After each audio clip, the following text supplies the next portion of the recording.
இறையேசுவில் என் அன்பு சகோதர சகோதரிகளே, ஆண்டவர் நாமத்திற்கு சோத்திரம். தினம் ஒரு ஜப வழியாக பேசிக்கொண்டிருப்பது உங்கள் அன்பு சகோதரன் பிரபு. எப்படிங்க இருக்கீங்க? இன்றைய நாள் எப்படிங்க போச்சு? உங்களுக்கு மகிழ்ச்சியாக இருந்தீங்களா? எப்பவுமே சந்தோஷமா இருங்க. நம் ஆண்டவராகிய இயேசு கிறிஸ்து நம் ஜபங்களை எல்லாம் கேட்டு நம் அனைவரையும் ஆசீர்வதிக்க போறாரு. நம் இல்லங்களுக்கு வர போறாரு. மகளே மகனே கலங்காத, மனம் உடஞ்சி போகாத, நான் இருக்கேன், உன் கூட தான் இருக்கேன், தைரியமா இருன்னு சொல்றது யாருங்க? நம்ம ஏசப்பா. ஆம் என் அன்பு சகோதர சகோதரிகளே, நம்ம வாழ்க்கையில் சின்ன ஒரு வலியை தாங்க கூட முடியலല്ലോ. ஆனால் ஆண்டவராக இயேசு கிறிஸ்து அவர் பட்ட துன்பங்கள் துயரங்கள் கொஞ்சம் நஞ்சம் இல்லைல்லோ.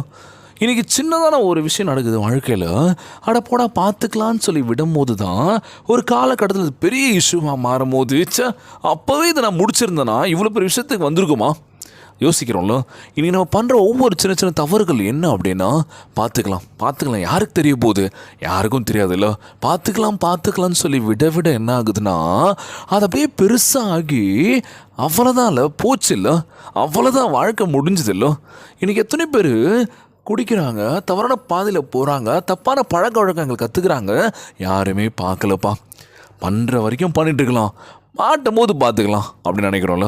அது முற்றிலும் தவறுன்னு யோசிக்க மாட்டோம்ல. எனக்கு பிடிச்சிருக்கு, நான் பண்ணுறேன், எனக்கு இது தாங்க சந்தோஷத்தை கொடுக்குது, இதை விட்டால் வேறு என்ன இருக்குது என் வாழ்க்கையில்?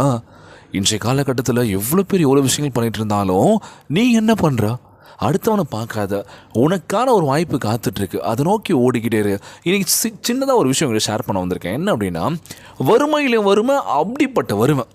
அந்த பையனால் பள்ளி படிப்பை கூட தொடர முடியல, விட்டாச்சு. வீட்டில் செம கஷ்டம், என்ன பண்ணுறதுன்னு தெரியல, சாப்பாட்டுக்கு கூட வழி இல்லை. ஐயோ என்னடா பண்ண போகிறேன்னு தெரியல அவனுக்கு. குடும்பங்களும் தவிக்குது. ஒரே பையன், அப்பா அம்மா ரொம்ப கஷ்டப்பட்டுருக்காங்க, அவனை படிக்கவும் வைக்கிறாங்க, முடியல அவனால். அப்பா அம்மா படுற கஷ்டத்தை பார்த்துட்டுப்பா, நான் எப்படியாச்சும் சம்பாதிப்பேன், வாழ்க்கையில் ஜெயிப்பேன்னு சொல்லி ஒரு லட்சிய வெறியோடு என்ன பண்ணலான்னு எவ்வளோ இடத்துல போய் வேலை வாய்ப்பு கேட்குறான், யாரும் கொடுக்கல. மனம் நொந்து நூலாகி வாழ்க்கையே பிடிக்கலடா, என்னடா வாழ்க்கை அப்படின்னு சொல்லி ஒரு இடத்துல உட்காந்துட்ருக்காங்க. ஸோ அப்போ என்ன ஆகுதுன்னா, பெரிய பெரிய பணக்காரங்களாம் குதிரையில் வருவாங்க. அப்போ ஸோ நான் சொல்கிறது ரொம்ப பழமையான ஒரு காலத்தில் இருந்த ஒரு சம்பவம் இது. குதிரையில் வருவாங்க. ஸோ பணக்காரன் குதிரையில் வந்து என்ன பண்ணுறாங்கன்னா, அந்த குதிரையை கட்டி வைக்கிறாங்க. அந்த இடத்துல இந்த பையன் உட்காந்துட்டு இருக்கான். நான் நாடகம் பார்த்துட்டு வரேன், இந்த குதிரையை பத்திரமா பார்த்துக்கும், ஏன்னா எங்கன்னா போயிடும் அப்படின்னு சொல்லி அவங்ககிட்ட ஒரு பொறுப்பை கொடுக்குறாங்க. நீ பார்த்துக்கிட்ட அப்படின்னா அவனுக்கு காசு கொடுக்குறேன் அப்படின்னு சொல்லிட்டு அவங்க போயிடுறாங்க, நாடகம் பார்க்க போயிடுறாங்க. போயிட்டு வந்து பார்த்தா அந்த குதிரை ரொம்ப சூப்பராக இருக்குங்க, அழுக்கு படிஞ்சு துடைக்காமல் இருந்த அந்த குதிரை. இந்த பையன் என்ன பண்ணுங்க, ஐயோ நம்மளுக்கு கிடைச்ச ஒரு வாய்ப்பு, ஸோ பயன்படுத்தலான்னு சொல்லி அந்த குதிரையை சூப்பராக தொடச்சி கிடிச்சு பல ஆகிட்டான்.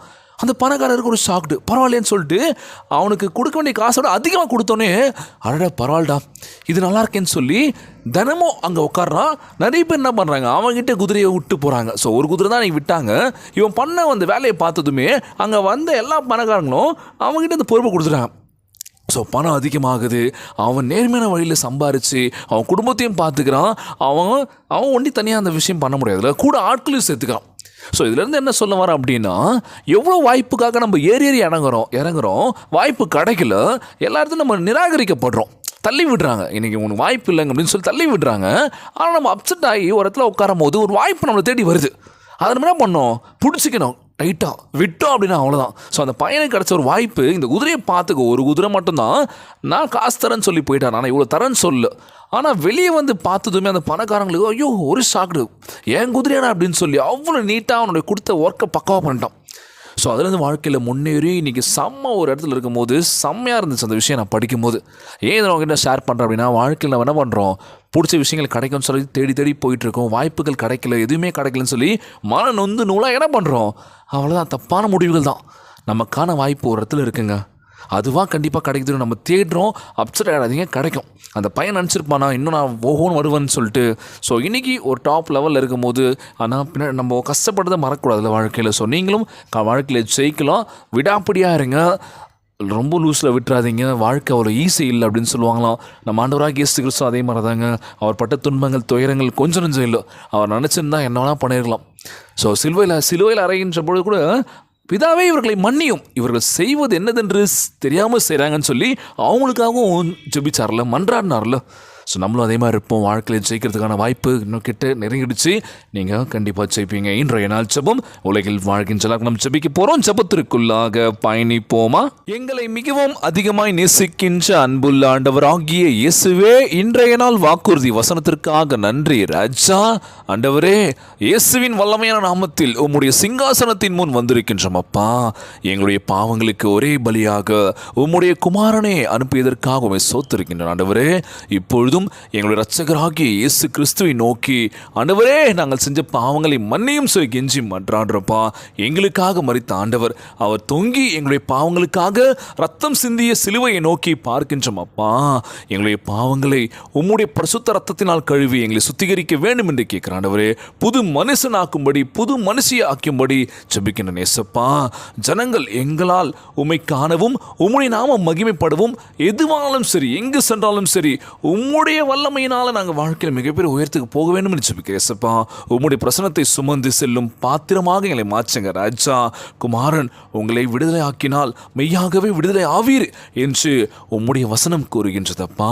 உம்முடைய பரிபூர்ண விடுதலையை நாங்கள் அனுபவிக்கும் வண்ணம் எங்கள் வாழ்வை ஆட்கொண்டிருக்கும் எல்லா பாவங்கள் சுவாபங்கள் எல்லாத்தையும் ஒதுக்கி போடுங்க ஏசப்பா. உம்முடைய வல்லமையான நாமத்தினால் எங்களை ஆசீர்வதிக்க வேண்டும் என்று கேட்கிறேன் ஏசப்பா. ஆண்டவரே, எங்கள் ஆத்துமாவை ரட்சித்து எங்களுடைய அடிமைத்தனங்களிலிருந்து எங்களை விடுதலையாக்குவீராக. உமக்கு கொடான கொடி சோத்திரங்கள் இருக்கின்றப்பா. நாங்கள் உம்முடைய பிள்ளைகள், உம்முடைய மகிமைக்காக எங்களை பயன்படுத்த வேண்டும் என்று ஜெபிக்கிறோம்ப்பா. இந்த ஜெபத்தை கேட்டுக்கொண்டிருக்கின்ற அன்பு சகோதர சகோதரிகள், என் அன்பான உறவுகள் எல்லோரையும் பார்த்துக்கோங்கப்பா. யாருக்கும் இந்த கஷ்டங்கள் துன்பங்களை கொடுத்துறாதீங்க ராஜா. நோய் நொடியினால் அவதிப்பட்டு கொண்டிருக்கின்ற ஒவ்வொரு சகோதர சகோதரிகளை உமது கரங்களால் தொட்ட நோயில் அகற்றி போடுவீராக. உம்மால் கூடாத காரியம் ஒன்றுமில்லை ஆண்டவரை. எல்லோரையும் பார்த்துக்கோங்கப்பா. கணவன் மனைவிக்குள்ள ஒற்றுமை கொடுங்க, சமாதானத்தை கொடுங்கப்பா. ஒவ்வொரு குழந்தை செல்வங்களை ஆசீர்வதிங்க. உடல் தெம்பும் வலிமை தர வேண்டும் என்று கேட்கிற ஆண்டவரை. எல்லோரையும் பார்த்துக்கோங்கப்பா. இன்றைய நாள் ஜெபம் இயேசுவின் விலையேற பெற்ற நாமத்தினாலே ஜெபிக்கின்றேன் நல்ல பிதாவே, ஆமேன் ஆமேன். இயேசுவுக்கே புகழ், இயேசுவுக்கே நன்றி. மரியே வாழ்க. God bless you all. தொடர்ந்து ஜெபியுங்கள், வேதத்தை வாசியுங்கள். ஆண்டவர் நம்மோடு கூட இருக்கின்றார். மரியே வாழ்க.